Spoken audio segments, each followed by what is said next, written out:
আসসালামু আলাইকুম ভিউয়ার্স, আজকে আপনাদের সামনে নিয়ে আসছি অনেক সুন্দর একটি পাস্তা রেসিপি। এই রেসিপির মধ্যে আমি কিন্তু গোপন কিছু ট্রিক্সও দিয়ে দিব এবং এই রেসিপিটা যে আপনার খাবে, বাড়িতে মেহমান আসলে দিবেন এবং আপনার প্রশংসা করতে বাধ্য হবে এবং রেসিপিটা চাবে আপনার কাছ থেকে। চলুন শুরু হয়ে যাক রেসিপি। শুরুতেই আমি একটি পাত্রে তেল গরম করে নিব। তারপর ব্রেস্টের মাংসগুলা এবং কিছু চিংড়ি মাছ আমি নিয়েছিলাম, মশলা দিয়ে ম্যারিনেট করে রেখেছি কিছুক্ষণ, বেশি না, আধা ঘন্টাও না, 10 মিনিটের জন্য ম্যারিনেট করতে পারেন, চাইলে নাও রাখতে পারেন।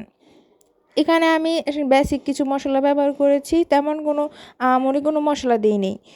মরিচের গুঁড়া, গোলমরিচের গুঁড়া, কয়েক রকমের সস দিয়ে আমি কিন্তু মাখিয়ে রেখেছিলাম।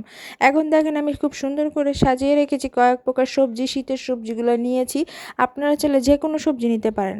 আমি কিন্তু ফুলকপিগুলো শুধু একটু সামান্য ভাপ দিয়েছি। এছাড়া গাজর দেখেন, ক্যাপসিকাম দেখেন, সব কিন্তু আমি ভাপ ছাড়াই তেলের মধ্যে দিয়ে দিয়েছি। আর পেঁয়াজটা দেখেন, আমার কাটার স্টাইলটা এইভাবে পেঁয়াজটা কাটবেন। এভাবে পেঁয়াজটা কাটলে হবে কি, রেস্টুরেন্টের একটা ভাইব আসবে। তো এইভাবে করে তেলের মধ্যে কিছুক্ষণ ভাজবেন, দেখবেন এটা এমনি সিদ্ধ হয়ে যাবে। কিন্তু সিদ্ধ হওয়ার জন্য প্রয়োজনীয় লবণটা আপনাকে সবজির জন্য দিতে হবে। তো চিকেনের জন্য তো আমরা লবণ দিয়ে মাখিয়েছিলাম, কিন্তু সবজির লবণটা তো কম হবে, তার জন্য সবজির লবণটা দিয়ে দিলাম এবং কিছুক্ষণ হাই হিটে যখন ভাজবো, এখন চেক করতেছিলাম যে সিদ্ধ হয়েছে কিনা সবজিগুলো। এই যে দেখেন সিদ্ধ হয়ে গেছে। এই জন্য আমি কিন্তু সাইড করে নিয়েছি। সাইড করে নিয়ে একপাশে সামান্য তেল দিয়ে আমি কিন্তু ডিমগুলো করে ফেলবো। এটার জন্য আরেকটা পাত্র ভরানোর কোনো দরকার নেই। আমি ডিমগুলা এই তেলের মধ্যেই কিন্তু ফ্রাই করে ফেলতেছি। ডিমের জন্য প্রয়োজনীয় লবণও দিয়ে দিয়েছি। আরেকটা কথা, যারা আমার চ্যানেলে নতুন আছেন তারা কিন্তু অবশ্যই সাবস্ক্রাইব করে যাবেন এবং রেসিপিটা বাসায় অবশ্যই ট্রাই করবেন। আগেও কিন্তু আমি একটা পাস্তার ভিডিও আপনাদের সাথে শেয়ার করেছি আমার চ্যানেলে, কিন্তু ওই ভিডিওতে আমি চিংড়ি মাছ দেইনি। এই ভিডিওতে আমি একদম ডিটেলসে আমি আপনাদের সাথে শেয়ার করেছি। আপনারা দুইটা দেখেই দুই রকমভাবে বানাতে পারেন। দেখুন, এই যে আমার মিক্স যে পাস্তাটা, সেটা কিন্তু আমি আগে থেকেই সেদ্ধ করে রেখেছিলাম, সেটা এখন এখানে মিশিয়ে দিব এবং পাস্তায় থাকা একটি মশলাও দিয়ে দিচ্ছি। এখন এটা নেড়েচেড়ে আমি এখানে সস অ্যাড করব।